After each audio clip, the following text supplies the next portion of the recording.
Bonjour, Monsieur Paul Borgofaka. Bonjour madame. Vous êtes gérant d'une entreprise spécialisée dans la couverture et la rénovation de toiture? Tout à fait. Très bien.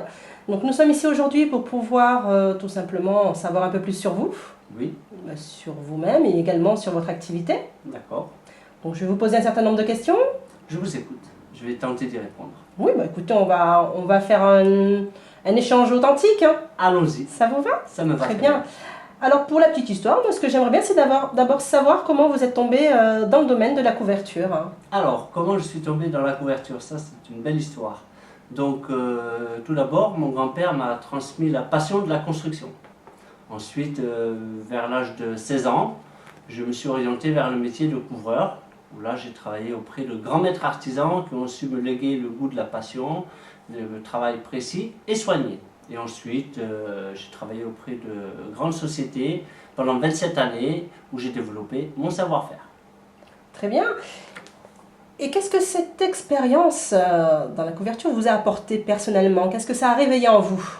Alors, elles ont réveillé de nombreuses qualités, telles que l'habilité manuelle, le repère dans l'espace, le goût de l'esthétique, la très bonne connaissance des matériaux, et l'amour du travail bien fait, la passion de ce métier, et aussi la minutie. Très bien.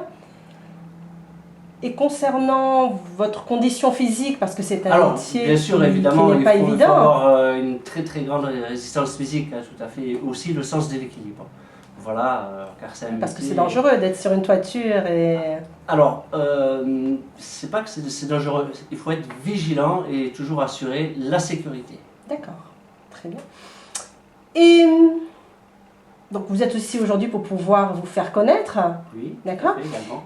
Eh bien, je vais vous poser une question tout à fait simple. Quels sont les clients que vous recherchez, potentiels, que vous ciblez aujourd'hui? Alors, les clients que je cible, ils se définissent par trois catégories. D'abord, il y a le client qui veut acheter ou vendre un bien par une expertise. Ensuite, il y a le client qui veut rénover sa maison. Et aussi le client lambda qui a besoin aussi en urgence de changer une tuile. Une tuile seulement? Ou plusieurs. Voilà, c'est un petit appoint voilà, pour une petite réparation sommaire. Urgente. D'accord, très bien. Et vous intervenez sur quel, au niveau de... Géographiquement, vous intervenez seulement sur l'Hérault? Alors, essentiellement sur l'Hérault, dans un rayon d'un peu plus de 50 km, mais aussi je fais de grands déplacements. D'ailleurs, j'en ai fait un récemment sur Bayonne, où j'ai fait une réalisation de rénovation de couverture sur 210 mètres carrés en R+4. Voilà, c'était une très très belle expérience. En quoi c'était une belle expérience pour vous? Disons que par rapport au lieu, par rapport aux matériaux que j'ai utilisés, par rapport aussi à l'environnement, et puis par rapport à l'architecture, j'ai trouvé ça très enrichissant. Très bien, d'accord. Donc, il y a une question justement que je vais vous poser, parce que ça, je pense... Alors, je ne sais pas si l'organisation se fait de la même manière entre un couvreur ou un autre. Ce que j'aimerais savoir, connaître, c'est comment vous vous organisez sur un chantier. Quels sont pour vous les points essentiels à vérifier?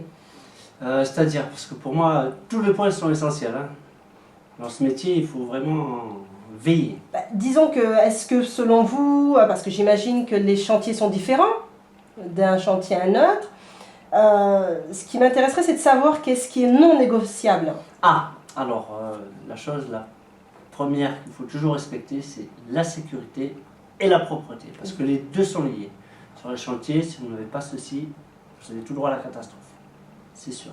Donc, sécurité et propreté, bien sûr, être ordonné et propre. Très bien, donc pour vous, ce sont les deux points essentiels. Ce sont les deux points essentiels.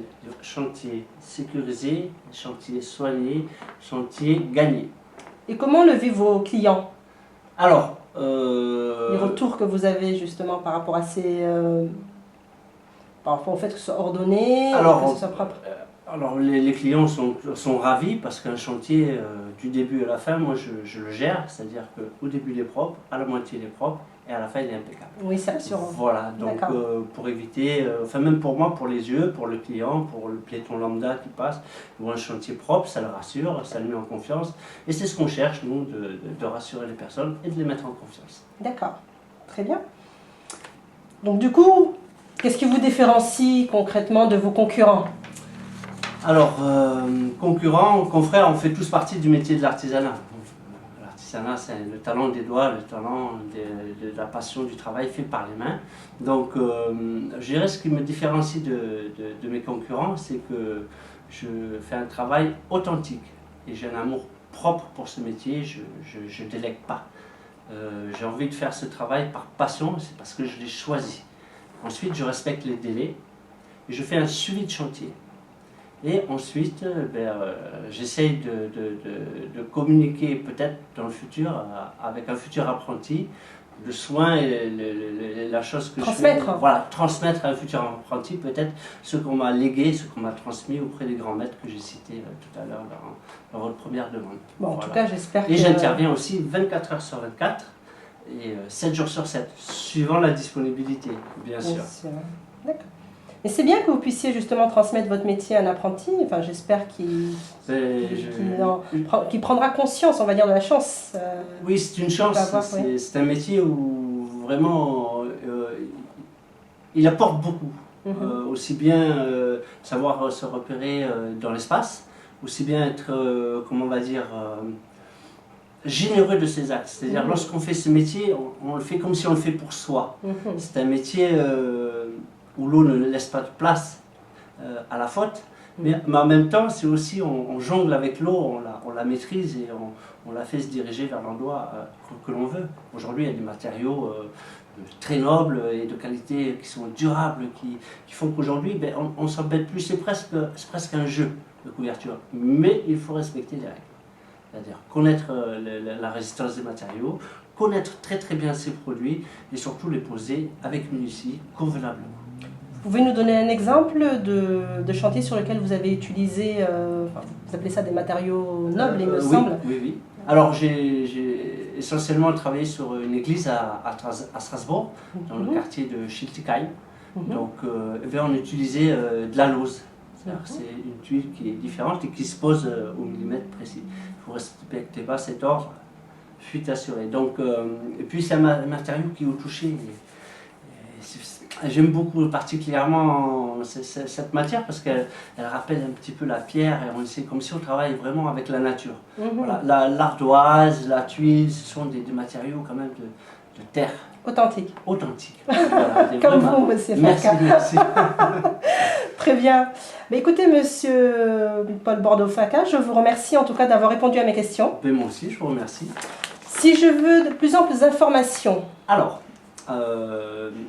l'entreprise Bordeaux-Faca, ici même, a développé un site qui s'appelle www.borgofaca.com. Vous pouvez y trouver mes réalisations, mes petites œuvres, ce que j'ai fait, et aussi vous y rendre pour laisser un petit avis, c'est-à-dire quand vous voyez mes réalisations, vous pouvez dire tiens, j'aimerais peut-être faire ça, ou peut-être pour un devis, voilà, au pire, peut-être pour une grande rénovation de toiture, ça serait intéressant. Mais en tout cas, n'hésitez pas à vous rendre sur mon site, vous découvrirez mes réalisations, ce que je fais un peu tous les jours. Voilà. Et puis d'autres choses aussi à côté. Et si j'ai une urgence? Alors, si vous avez une urgence, c'est-à-dire, appelez-moi, oui, vous pouvez m'appeler au 06 14 82 53 00. Et n'oubliez pas, www.borgofaca.com.